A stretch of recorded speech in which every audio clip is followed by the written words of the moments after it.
Good evening. I'm Darlene Reese. I'm with the Virgin Valley Historical Society, and we'd like to welcome all of you here. But just a quick note, I'd like to tell you about tomorrow night. We're having our annual bake-off. The things that we're having is cupcakes. Anyone wants to make cupcakes and bring them, they're welcome. We have 3 age groups, starts at 7 and goes however long people want to bake cupcakes. Oh, supposed to bring at least 6 cupcakes, she said. Anyway, it takes place just at the southwest of the rec center, back behind there. That's where we'll be. You'll see a big sign. Remember, it's chased to the west tip of the Yeah, rec center. on the round side, and we go in from the back. You'll see our big poster on the fence that's at behind the rec center. And I have some applications if there's anyone here tonight that would like to do that. Valerie told me today that you could bring your cupcakes and fill out an application there. You need to be there by 4:45, and the judging starts at 5 o'clock. So we hope we have a good crowd and we have lots of good cupcakes. We're glad to have you tonight to our Founders Forum. Merlin is in charge tonight, and we welcome you, and we want to tell our Reliance and Baja television stations how grateful we are that they show it on TV for us, so that those that are homebound or cannot come can see it, and we appreciate that. We'd like to show our appreciation to the City of Mesquite for letting us use this room and providing Tyson Kennedy to take charge for us. We appreciate him.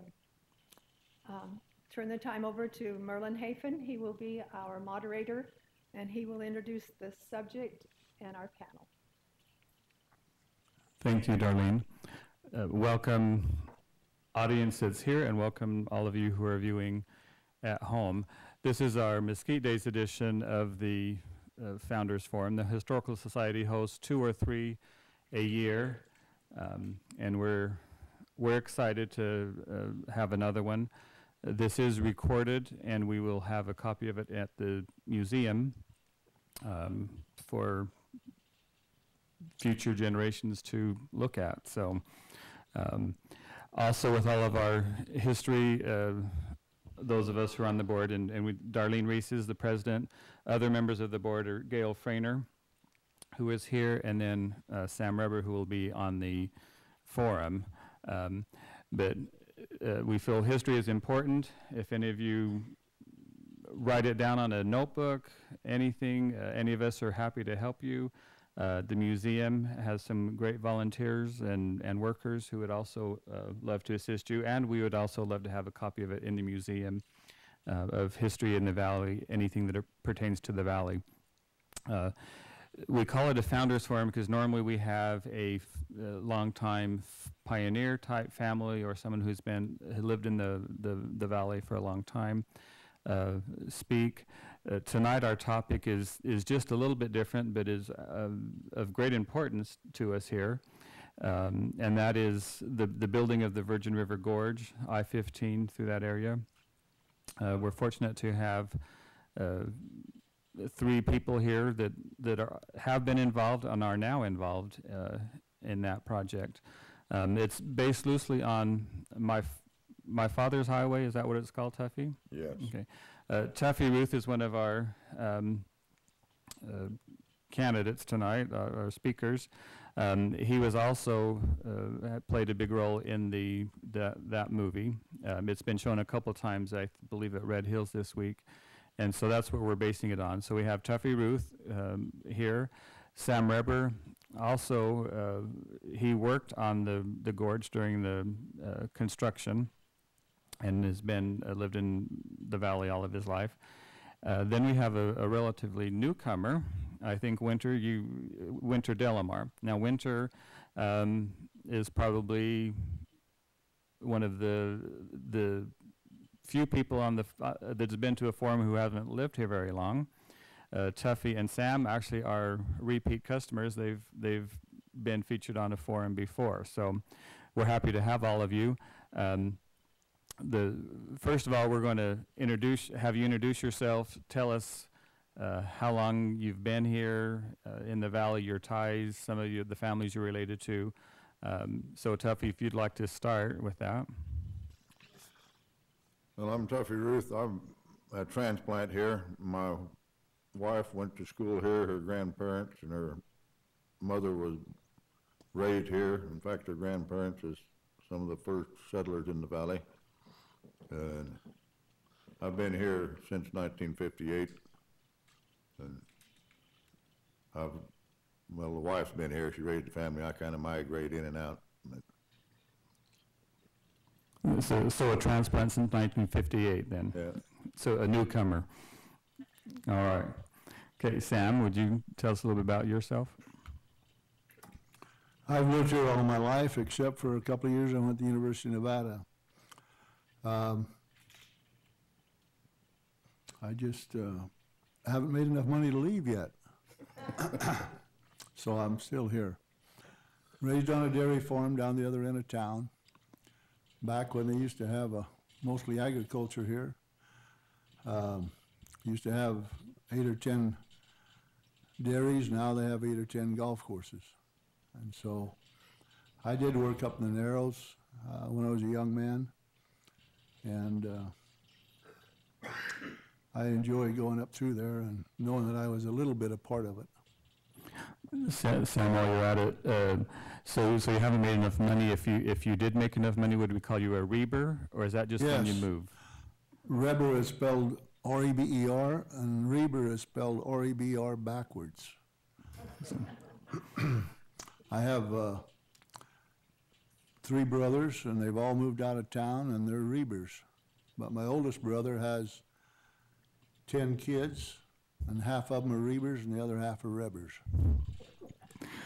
Okay, and tell us your relationship to the monument out front. Right out here is on my mother's side. My grandmother and grandfather was William E. Abbott, Mary Jane Abbott. They're my great-grandparents, and they were some of the first settlers that moved into the valley.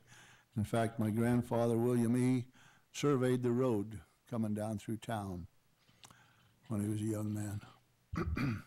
Okay. Now, Winter, tell us about how long you've been here and some of your ties to.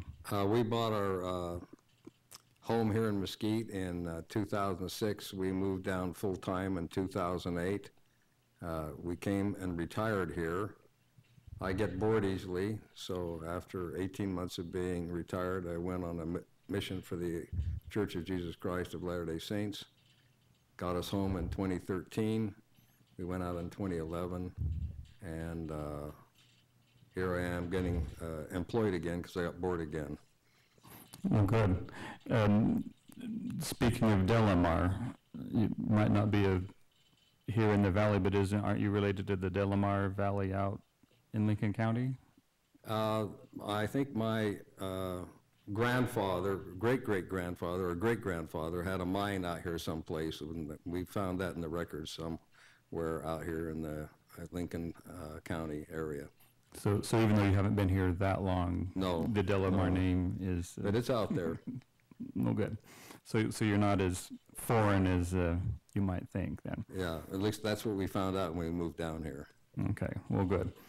Okay, Tuffy, back to you. We'll get things started on. Tell us a little bit about your work on the Gorge and about the year you started up there. Well, I worked for Vanell. He was the first contract in the Gorge. Went from the Nevada line to the first quarter mile into the mouth of the canyon. And then later I worked for Vanell. Mullins, they was the second contract. They had the middle portion.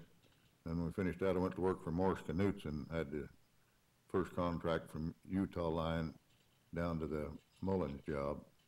Then later in 71, I went to work for Peter Kiewit. They had the last contract, which was the big rock job in the canyon. And there was 3 2/10 miles of that road.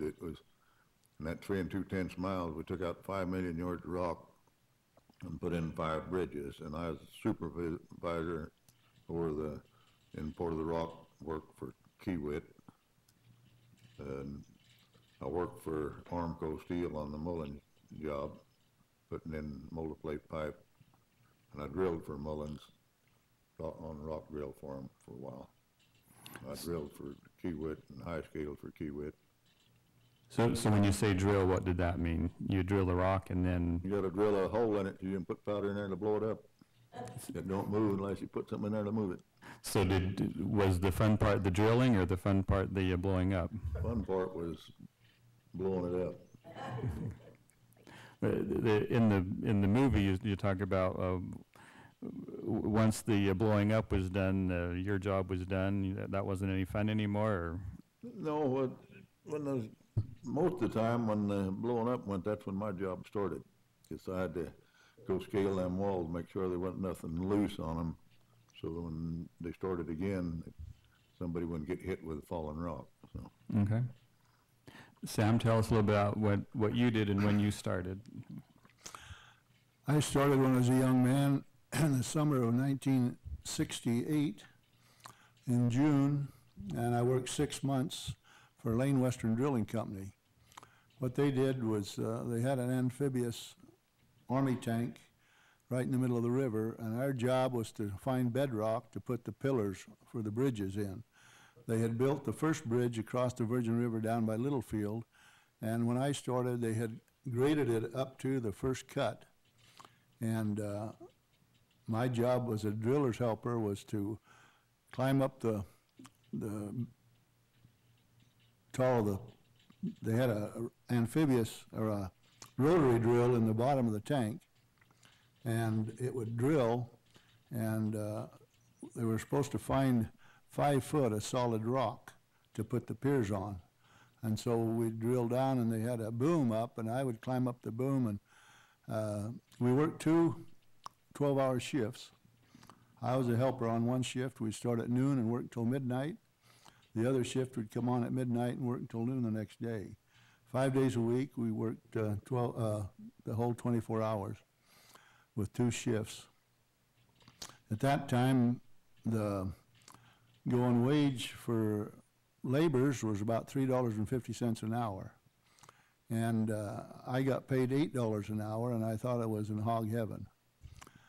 But working 12 hours, there wasn't a union job, but we, by working that many hours a day, we thought that was pretty good.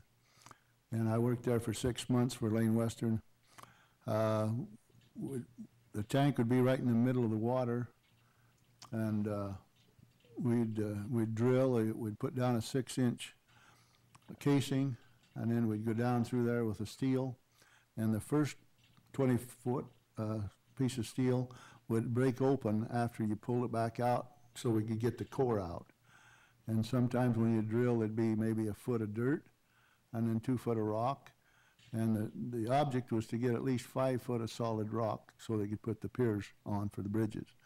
It was surveyed, and so we'd drill for a while, and then we'd break it up, to pull out the steel, and sometimes we'd be down there maybe 60 foot or 80 foot.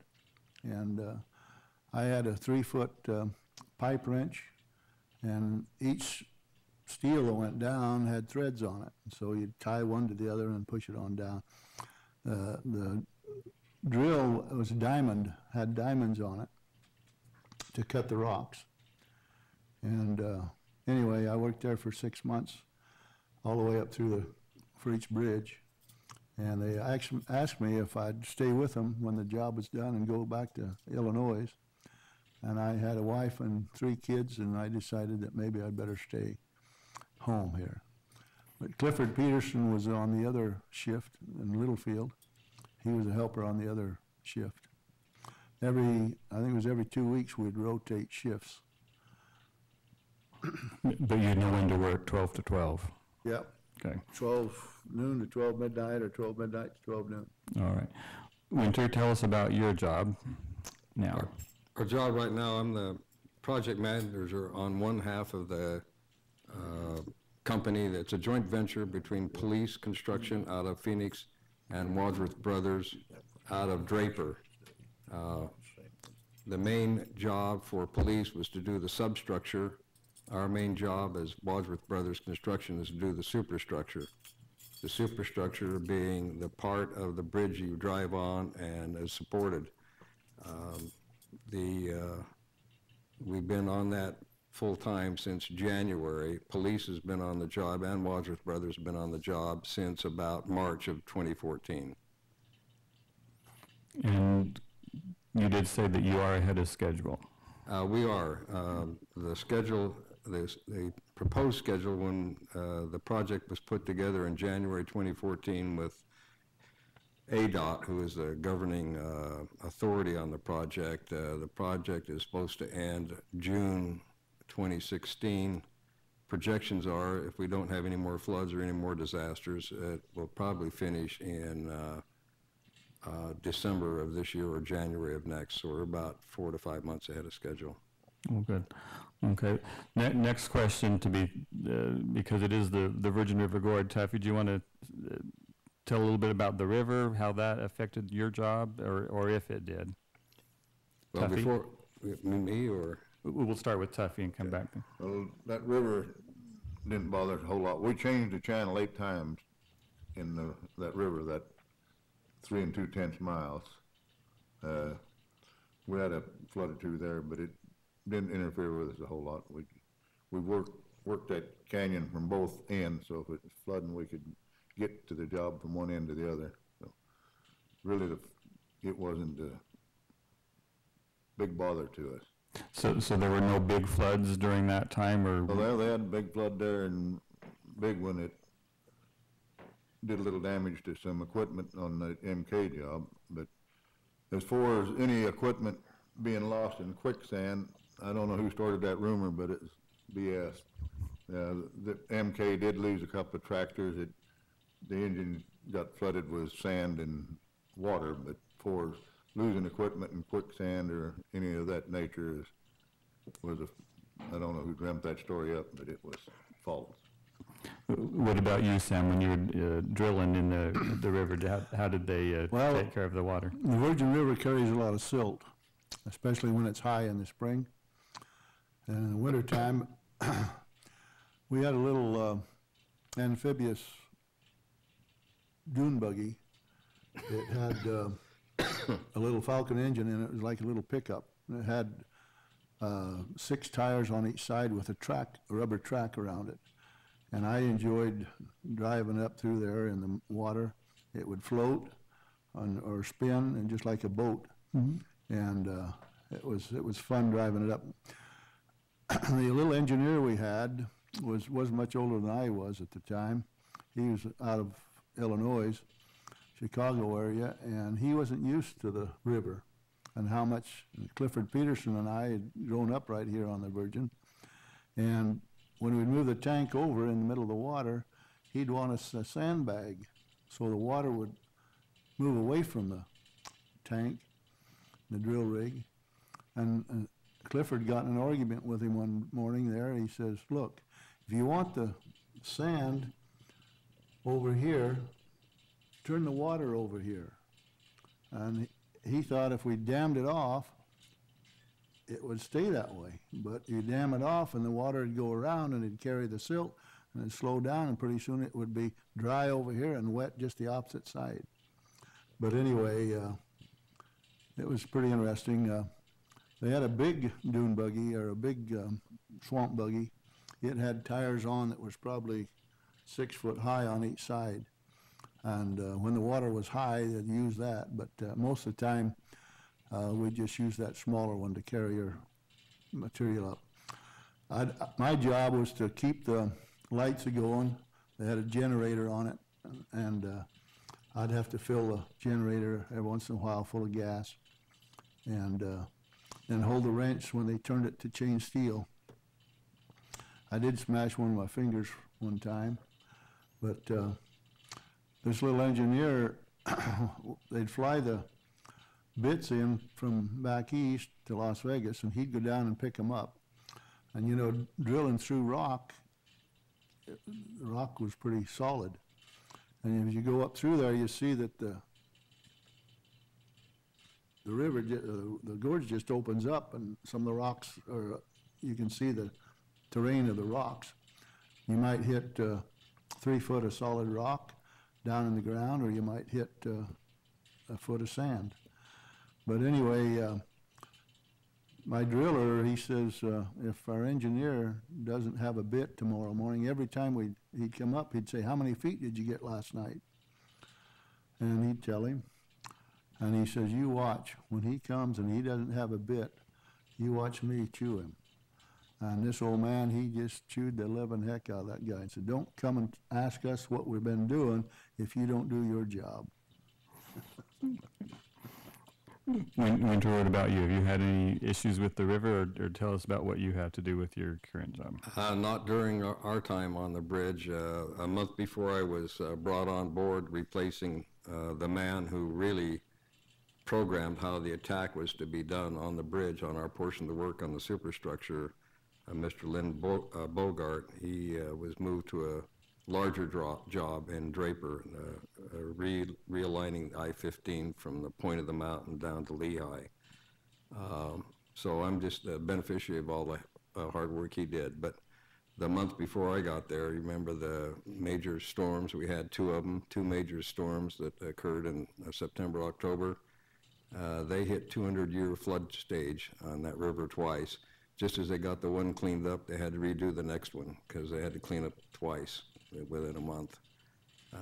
It hit the bottom of the temporary bridge, which had been set, the bottom of the bridge had been set at the 200-year floodplain. And they knew they hit it when the water hit the bottom of the girders, and they were worried about the footings washing out. And the only real damage they got everybody afraid was when a propane tank hit the bottom of the girder on the temporary bridge in the river. Everybody ran for cover on that one. But no damage then? No damage. Okay. Well, Tuffy, we'll start with you again on, there's lately a lot of environmental concerns. How was it back then? Did you have to watch for the tortoise, any plants, getting stuff in the river? How did that work back then? The only concern that they had was their pup fish in the river. Excuse me. It wasn't a big deal. We made some little spawning ponds in there. It lasted about 30 days and they disappeared. But the biggest question most people have on that canyon is they go up through there and they see them drill marks along the side of the field. Now, them was what we called pre-split. We drill the front out, and all of the front is we shoot, but them line holes is 3-foot centers, and we shot them with a powder. It was mostly sawdust, but we shoot them first. They break hole to hole, and then we'd shoot the front away from them, and then that face would slide off, and it would leave that half a hole. If you shoot them last, like most quarry do in an open pit mine, it leave a ribbon effect in the walls there. So they pre-split it, shoot that first, and then let everything away from it and let it slide down. And we had 32 air tracks on that job and 2 robin drills, which was big drilled 10-inch hole. These mounted on the swing frame of a D8 dozer on the back of it, and then we had a 1200 compressor on the swing frame. But all the pioneering was done by hand. Everything we jackassed up there by hand, plumbed the air up there, drilled it all by hand and hand mucked until we got it down far enough that we could get a piece of equipment up there.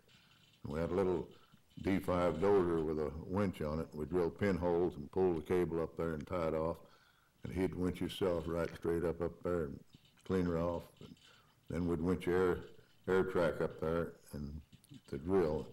And by the time we got it pioneered to where we get enough equipment up there to do some good, we were about through with it. How many, so you would drill and then you would blast, how many would you blast, like every day, or was it a process of getting one? Well, we'd shoot someplace in that canyon just about every day. We had several different cuts there. The one cut, we drilled it to grade, and if a guy knew which one it was, look at it, it's got a little belly in it, because the further we went, the weight of the steel started turning down. So it kind of bellied, but it's such a narrow piece that they didn't want to risk losing a piece of equipment, so we took it all to grade one time, but the rest of it was in 35-foot lifts. Just, that's to appease mine safety and OSHA. Now, on that too, when you'd blast, did you ever blast and it fell down into the river and backed it up, or anything like that, or were you already? Well, we shot a channel in the river. The biggest shot we set off was a Channel 8. We set over 50 ton of powder in one shot in the channel. But we never hurt the flow of the river enough to write home about, no. Okay, Sam, how about you on those environmental things? Did you have to worry about anything getting in the river? We didn't have much trouble with them. We were right in the middle of the river, and I never ever remember of anybody coming and telling us to move, other than the bosses. But there was a lot of people that worked here in town up there when they first started. Lowell Potter worked with a surveyor crew, and Gary Knoll, they would run the poles, and of course the engineers, the surveyors would run the instruments. But I was talking to Lowell the other day, and he said they'd run onto sidewinders, rattlesnakes, Gila monsters. He said he got in a little trouble one time. He packed his .22 on his side, and he shot a little Gila monster and threw it down the river, and the bosses got after him, but he didn't want to get bit by one. I talked to Lee Johnson. He worked up there, and he told me, of course he's passed away now, he told me that he would put 50 pounds of dynamite on his back and pack it up over the rocks to the drillers so that they'd put the dynamite in. And Roy Adams worked up there. Roy worked on, he was a carpenter farmer on the bridges. On the bridges. He did a lot of carpenter work. Of course, he's passed away now, but anyway, a lot of the people were from Utah and a few from Arizona, and it was quite a job. It was the most expensive piece of highway in the United States. They've estimated it at like I don't know how many $1,000s a foot or inch. It tells us in that movie that they have how much it cost, but it was an expensive road. I happened to serve on the Mesquite Volunteer Fire Department when the old road went up over the Utah Hill, and we would take ambulance runs up the Utah Hill, and several times that we had head-on collisions up there. And when they built that road up through there, my dad had a ranch at Beaver Dams, and he would ride a horse up through there years ago, and he says there's no way they can build a road up through there. Part way up through there was what they call the slide, and the water would drop down, and he said you couldn't hardly ride a horse up over that. But before he died, they had it graded, and he spent some time in the hospital, and my mother brought him down through there. He could come all the way through with a car, and he said, I can't believe it. He died in 1971, and they had was still in the middle of construction on it. But there were several people died. In this movie, what documentary that they made, a guy by the name of Jimmy Hughes was killed, and that's what the story's about mostly, but his family.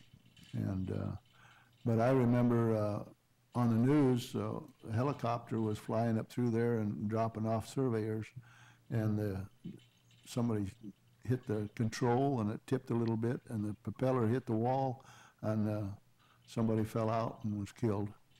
But anyway, it was an expensive, not only for life, but it's a well-traveled road nowadays. Okay, Winter, on environmental concerns, how is that, how much does that cost you today on your job? Our estimate that the bridge should have cost about 20 million, it's going to cost 30 because of environmental concerns, just to give you some idea. I saw the film and saw the dune buggies and the tanks going through the middle of the river. We're not allowed to drop any piece of concrete that big in the river at all. So we've had tremendous environmental concerns on that. We've had to create some very interesting situations. They've got tortoise fences up there. If we see a bighorn, we have to report it to the BLM. All of the bighorn up there are tagged, so they know what they are. One has been killed because it's sickly, and that's the only time it was killed. But environmental concerns are really a big impact. It's been something we've dealt with since the beginning of the job, and it depends on who you have as an environmentalist up there for the BLM. Fortunately, we've got some pretty good people who understand that building a bridge and widening it for the use of human beings is still a valid endeavor. But yeah, we have all of the controls in place to make sure nothing is damaging the river. In fact, just to give you some idea, the tie wires, everybody that's been in construction know what tie wire is. It's like the wire that long that ties rebar together. We've had to take a magnet on each side of the river and make sure all that's been taken out. So they've taken a magnet and picked up all those loose pieces and a few nuts and bolts that have dropped. The wire was a little bit strange for me because the stuff will rot away in less than a year. So it's been a very expensive portion of the bridge. Okay, on that, Tuffy and Sam, there were no bighorn sheep there when you were building, right? Did they come in later, or? They're there. We've taken photographs. Yeah, they're there now, but. Yeah. They actually planted them a few years ago, but up until the last year or so, every time you came down through the gorge, you'd see a few bighorn sheep. Mm-hmm. But I've been going up through there once or twice a week for the last 2 years, and I haven't seen one. Well, they trapped a lot of them and moved them out of there because they're getting to be a nuisance on the road there. So Fish and Game come in there and trapped a bunch of them and moved them. Okay. Tortoises back then, Tuffy, did you? There was a We few. didn't have many turtles. It was mountain climbers. Too high. Mm-hmm. You know, we had a lot of chuckwalla lizards and Up there, but no. Gila monsters. You know, but But so you didn't have to worry about the tortoise fence, and. we didn't have no problem with the tortoise. And you're talking about Lee Johnson a while ago. Lee Johnson and I is probably the most expensive cactus diggers you ever seen. We finished that MK job. I was on the crusher and Lee was laboring. So Tuffy Jones, the project manager, he had us going around digging up barrel cactus, putting in boxes and shipping them to some of his friends. Today they had us all in jail for doing it. Mm. Well, we won't tell anybody. Hopefully They got me mixed up with somebody who cares anyway. All right. Talking a little bit about safety. I know in the movie you said something about Tuffy, that there was a reason for all the safety concerns, but did you have somebody on site? Did you have training on some of those regulations and rules? Most of the people we hired was qualified for the job. Of course, we interviewed them and they was qualified for the job they did. And I had one boy there, he thought he had a little lizard in him he could untie and move, and consequently he fell 85 feet. There, just the south end of Bridge 5 off that cut, and he survived it. And of course, you know him, Robert Bloxton. He comes by about once a year and visits with me, but he was very lucky to be alive. But like I say, everybody on the construction jobs, I've worked in just about every kind of construction you name. They complain about MSHA or OSHA, which OSHA adopted most of their laws from MSHA, which MSHA has been around a lot longer than OSHA. But every safety rule that's wrote in that book was wrote in blood before it's put in ink. That's why it's the law. So, you know, there's a lot of things we used to do we got by with, and you look back and you wonder how you got by with them. I used to bite the cap on a fuse and things. That's when I still got teeth, but the things that we did years ago, you look back, like I say, and well, like I said, I'm living proof that the good Lord looks after little children and damn fools. Sam, how about you? Did you have any safety training or any? No, we kind of learned on the job. I enjoyed the work that I did, mainly because I was making pretty good money for those days as a young man. And, you know, here, well, it's been just the last 5 years or so, there's a woundfin minnow that goes up the Beaver Dam Creek, and it comes down to the Virgin River and then swims up. And they decided that they'd put a little dam up in the middle of the river there in the gorge so that these woundfin minnows wouldn't go up and get up there. And they decided what they would do after they built the dam was they'd poison all the trash fish that came down from Utah, St. George area, and so they poisoned them. And the poison got on past the bridge and killed as many woundfin minnows as they did trash fish. But the minnows were smarter than the biologists, and so they'd swim back up the Beaver Dam Creek, and there's as many woundfin minnows now as there ever was. And Winter, what about you on some of that safety? Every large corporation that's working in any kind of hazardous environment has a safety officer on site, and the superintendents are to fill out a safety report every day as to how they had handled their safety. All the men walking when the girders first go in, and they're walking the girders. If you've driven up the canyon, you'll see the post with a wire that's slung between the post about every 25, 30 feet, and they hook their lanyards onto that. The new safety gear is quite interesting. It's a soft brake. If they fall, instead of being jolted badly, it's a soft brake as they come off their lanyard and on a reel. But so far, the men that were working on it, and when it was just girders. Today, we just finished all the deck pans, so all those vertical posts have been taken down and the wires down because I've got a entire 30-foot wide plus 35-foot wide deck area plus 650 feet long to be able to walk freely. But safety was a big important. Like I said, every large company has a safety officer that visits the job at least once a week to make sure safety rules are being followed. Okay. Years now, Tuffy, you worked there from the mid-'60s to the early 1970s? Or? Yeah, from the early 60s, I worked up there with Vanilla. The first contract he lit in 62, we worked up there. I worked for him, and then I worked for Mullins. They were the second contractor in the Gorge. They was from Cedar Pockets through that big limestone cut up the road. And then when we finished with them, I went to work running the crusher for Morse Knutson. They did the job from the Utah line down to meet Mullins' job. And then when it was finished, of course, I went back out to the test site and worked for a while, and then I quit and come up here when Kiewit started and went to work for Kiewit. And I worked for them, and when we finished, I went over to Williams, Arizona, worked for Kiewit until they finished the bridges, and then they sent me back up here to sell the job. And now, when you worked up there, you lived in Mesquite. How did you, Sam? How did you get up there?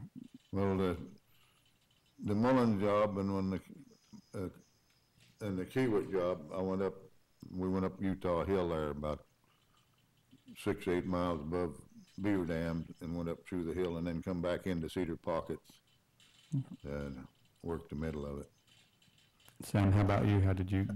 Well, the road was finished from Beaver Dam, or from Littlefield, the bridge was built, and it was graded up to the first cut. And that's where I'd go up to start my job. But he mentioned Morrison Knudsen. Morrison Knudsen was the biggest contractor in the United States at one time, and my father-in-law worked for those guys for 30 or 42 years. And they sent him down from Boise, the headquarters, to help them put a big crane together. And it took 5 trucks to bring the crane down. And he stayed at our house while they mounted that crane. And then he was here for a while, and then he went back up and then came back when they dismounted it and took it back. It was a big project, huh? Okay, Winter, where do you work? Do you work? We're on Bridge 6, which was the first contract let by the ADOT, Arizona Department of Transportation, with federal funding. However, the plans are to replace every bridge all the way from Littlefield to Bridge 7 of the 7 bridges that are there. So the next bridge will be Bridge 1. I just attended a conference Wednesday in which funding for Bridge 1 will occur in fiscal year 2016, and construction bids will be let and construction will start in fiscal 2017. So you won't be seeing much retirement then? Soon. Yeah, I'll retire. This is my only bridge, I think. Okay, all right. Okay, I think the bridge, or the gorge had opened in 73 or 74? 74. 74. I remember going, it was a big deal in Mesquite back then, talking about, how everything would bypass Mesquite and everybody was excited about the old road. I do remember the ceremony they had, the ribbon cutting, going up there. I think we got the day off at school, or the school bus went. I remember going with my grandma and my mom. I know Geraldine talked about going, like you, Sam, going through the gorge before it was open. I remember one day my dad did too. I don't remember, I was just little, but we'd been at a family reunion and had the do not enter signs, but of course we came, and I think everybody in Mesquite knew how far you could get, or when it was not officially open, but what times you could go through it. It was quite exciting. The audience can have some questions here in a minute, but do you guys have anything to wrap up before we take some questions? Well, the only thing I got, just this side of Bridge 6, where they're working now, they're in Bridge 5, they're what we call Channel 5. That was where the canyon got the name the Narrows. It was only about 38 feet wide there before we started. And we, like I said, we changed that channel in that river 8 times down through there and widened it out right there at Bridge 5. In the 30s, they were going to build a dam at the bottom of the canyon, and they started, and it was a dirt dam. And my grandparents had a ranch there at Beaver Dams, and they drilled a hole on the west side, and they had old cats and horses and equipment and stuff filling in the river. And the idea was all this Arizona property over here, scenic, they were going to farm that. And they sold a lot of, state of Arizona sold a lot of that property. And that's how they've got a community over there now. It was all government ground, but they broke it up in parcels and they sold it to private people. But before the dam was finished, a big flood came and washed it out. And my dad, as a young man, his parents had a home there at the mouth of the Beaver Dam Creek, and they got word that this flood was coming, and so they hooked the horses onto this little shed house they had. It was a lumber shack. They pulled it up on higher ground. And later on, of course, they decided they weren't going to build the dam anymore because it was too dangerous and they had too many floods. And so as you look up, as you go through the canyon on that side, you can see still some of the cutting that they did pull the dirt from the sides into the river. But later on, they hooked a team of horses on with skids underneath that little lumber shack, and they brought it down here to Mesquite. And they had some property right down there across from where your folks lived there for a while. And we called it the old lumber house, and that's where they lived then. So it was probably the first RV in town, is that? Could have been. Okay. Wonder anything before we take questions? Just a little bit of comparison. It was the most expensive part of interstate highway after President Eisenhower indicated that he wanted to have a network of interstate highway to be able to communicate easily between both coast and the borders, north and south. At the time, in the early 60s, they were talking about $1 million a mile is about what it kind of averaged. But based on that, the work in the Gorge averaged about $2 million a mile. So it's something over $30 million for the 15 miles through there or thereabouts. The bridge we're on today is 650 feet long and will cost about $30 million, just to give you some comparison where the tax dollars are going. It will widen the bridges and make them safer, will give them shoulders. The real concern is what are they going to do when you get to bridges 2 and 3. They've been repairing those off and on the decks, but pretty soon they're going to have to do something with them. And those bridges are going to be very difficult to work on there in the Narrows there. So they don't know what to do with those yet. Big project. Okay. Pat, when I was talking to Sam a while ago, getting this going, he said how excited you were about having the new road, so you didn't have to go on the old road when you had a baby. How did? Well, my last baby was born in October, and they opened it the next year. Okay, so you're. So I went over the hill for all of them. So your last baby, she was born in when, October? And when did they open it? Well, they said in 74. Yeah, it was 1973. So you still missed it? 73, wasn't it? Yeah. 74 is when they opened it. Yeah. Anyway, they opened it just a few months after I had her. You missed it. I missed it. And that's, my mom had the same thing. She was excited. However, between when I was born and my younger brother Tillman was born, I had an uncle move to Vegas who was a doctor who talked her into having her last baby born in Las Vegas. Otherwise, she would have got to go through the Gorge instead of over the Utah mountain. Gail, you have a question? Do you want to come up and you can either holler it to us or you can come up to the mic here. Come on up. My Princeton organ.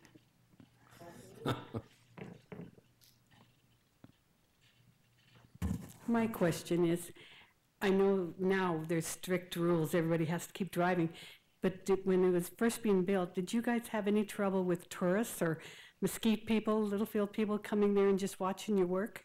We never had any trouble with rubberneckers. Oh, I didn't call them that. The last, when they went to putting the gravel down asphalt, then the highway patrol had a lot of trouble with rubberneckers wanting to come down through there. But the part that I was involved in, we never had any trouble with it. And you either, Sam?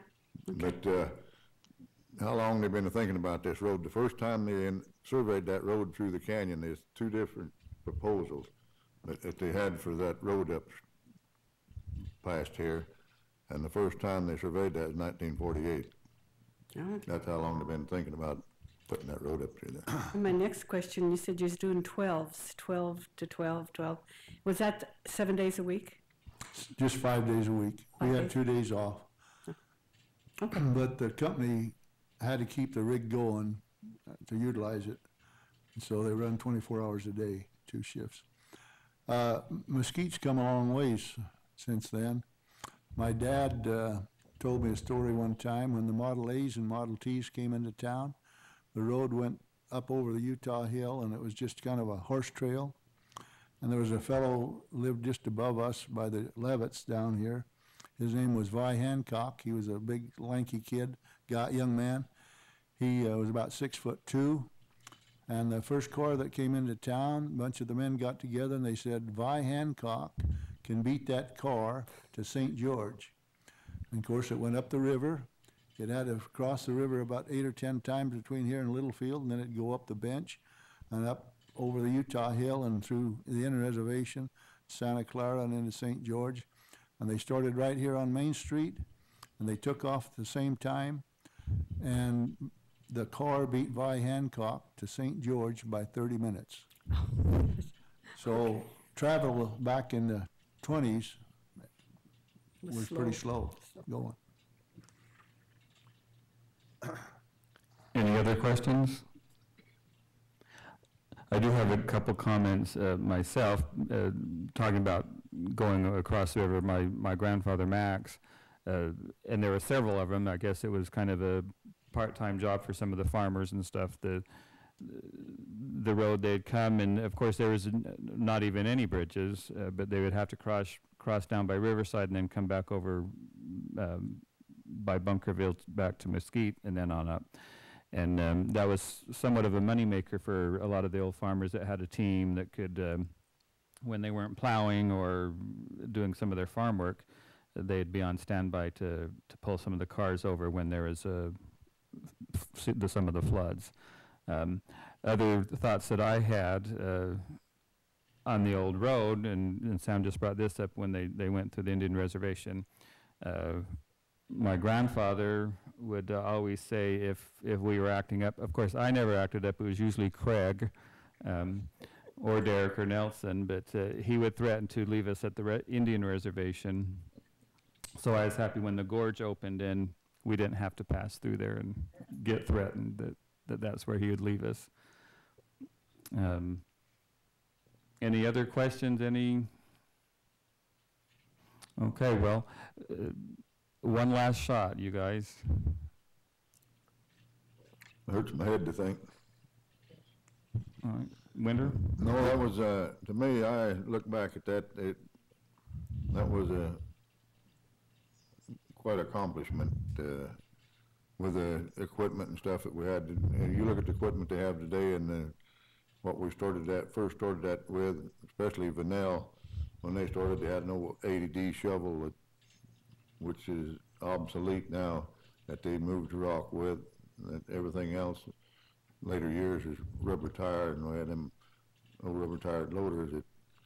The bucket on it was about 3 times as big as that on that 80D shovel. So we moved, like I said, we moved that 5 million yards of rock there, and that put in them 5 bridges in just less than 2 years.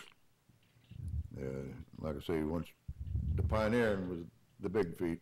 Once we got started down on it, then we had the battle whip. Okay. Winter, did you have? Yeah, the difference between the original construction that began for a 10-year period through the canyon, what we are dealing with is higher stringency of environmental concerns and traffic. The original builders really didn't have the traffic situation that we have. Our closures are limited to 20 minutes.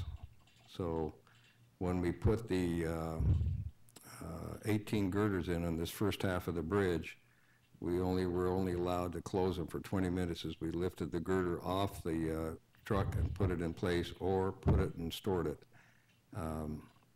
Those 18 girders, along with their diaphragms, were completed in 30 days, which means rattling them off and bolting them down. The next side will have 24 girders, 6 on each run, and the deck pour will be twice as wide as this one. This deck pour will occur in a 12-hour period from 8 o'clock at night to 8 o'clock in the morning, one continuous pour. 3 pumps, and if you know anything about concrete trucks, that's about maximum of 10 yards a truck, so it'll be 75 trucks working 12 hours. We're fortunate to have a pit close by here in the Bunkerville area. They're still working on whether that's the right aggregate for the concrete, though, so we're still working with that issue. But traffic's a major cost to the project, surprisingly, traffic control. We have one man who does nothing but 7 days a week, does nothing but replace barrels that foolish drivers seem to bang into. The truck drivers tell me there are more people out there who are willing to die than let that big truck get in front of them. Just as forewarning. With all the trucks up and down the road, I can remember when they first got it open, Arizona really didn't want to build it because it didn't do them much good. All the money come from Phoenix area or south, and they actually stopped the construction at one time because they didn't have enough money. And Utah wanted to build, and because it would really enhance their businesses in Utah. And so they kind of put up a lot of money to start with. But as you go up through there, you notice the bridges will shake a little bit. With all those big trucks going up and down through there, it's quite a wear, and it's been, what, 50 years since they built it? 40. Yeah, 40. 40 years? Over 40. So they're due, to remodel it a little bit. Just to add a little bit to what Sam's comment is, if you understand anything about plate girders, these are not rolled shapes. These have to be manufactured in a plant because they're so big. But the original girders, the bridge we're working on, we're replacing girders that had about a 3/8 inch web, and they were 9 feet tall. The web is the vertical stem, and the flanges, of course, the two top and bottom to make the shape. We're replacing them with 7.5 foot tall girders that the flange is 1 inch thick, with the webs are 1 inch thick, with the flanges being anywhere from 1.5 to 3 inches thick, hopefully to stop it. But you can stand on that bridge, the existing bridge, and you can just feel the vibration as you stand there. So we're going to see how this new one works. It's really quite a difference in engineering. When the original girders were taken out with their long links, which were over 100 feet, the crane operator said they behaved like cooked spaghetti. They were that wobbly. When we put our girders in, they hardly moved. In fact, we knew they hardly moved because they only had a 20-foot spreader bar, so they were the beam clamps were only 20 feet apart on those 100 to 130-foot long beams, and they hardly wiggled at all. So hopefully we'll have a better product for you. The check-in station up there for Utah and Arizona, Lorna Reber ran the post office in Littlefield, and those trucks would pay their fees coming into Arizona, and they would have thousands and thousands of dollars in her house getting ready to send it down to the road department in Arizona.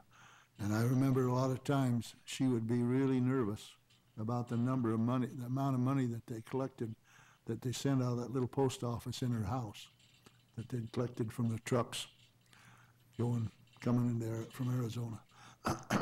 There's still that controversy between Arizona and Utah because it really enhanced Nevada's income, and it helped St. George grow to the level that it has grown, and obviously it's helped Mesquite. But what is more interesting about it is that there's still controversy, and every time Arizona says we're tired of it and they want Utah to take over, Utah says fine, just give us all the fees at the port of entry and we'll take it over. And Arizona stops every time at that point. Yeah, that last contract, that Kiewit contract, Utah put up 10 million of that $14 million. And I remember back in the early 70s, there were quite a few motels and gas stations along the Mesquite Boulevard. This is before the interstate bypassed us. And the talk was that once the interstate bypassed us, Mesquite would just shrink and people would move, and of course that hasn't happened either. So it is a very viable. It's going to be a challenge, that Bridge 1 and Bridge 2 and Bridge 3. Because that's two different bridges there. They got a steel stringer bridge, and Bridge 3 is a box girder bridge. So box girder bridge is going to be a challenge. I don't know how you're going to pour that much concrete in a box girder. I built one in Phoenix for the same company I'm working for about 20 years ago, and that's going to be an interesting challenge if they ever are going to replace those bridges. We were discussing that the other day as we got through with the conference that occurred with ADOT and BLM and all the authorized people that are involved in the river. Just to give you some idea, we have the BLM, we have Arizona Fish and Game, the Army Corps, and this one makes me laugh, the Coast Guard, because it's a navigable waterway. That made me laugh. And of course, the best people we've had on the job is the Arizona Division of Public Safety, which is their highway patrol. I have to give special kudos to Sergeant John Bottoms and his crew. They've been absolutely magnificent and keeping that canyon working and getting the traveling public through as we've built at night and during the day. Well, I do say that as many times as we go, there hasn't been the delays that they've been afraid of, so that is a good job. It's going to be really nice when they get through, because you remember, was it winter before last when they were shut down for 12 hours because of the snow? You couldn't get any rescue vehicles either way. There's no way to cross over. I had a sister that was here, and she lived in Bloomington, and she spent 12 hours with 3 or 4 kids stuck in the Narrows up there, and it was kind of tough on them. But when they get it wider, then there'll be more lanes, and they can go back and forth. There won't be any more lanes. There'll just be shoulders where you can pull off and not get killed. Okay, any last call? Okay, well, thank you, Tuffy, Sam, and Winter. Oh, Tuffy, did you? No. And we thank Tyson Kennedy for putting in some extra hours for us here, and appreciate it. Good night.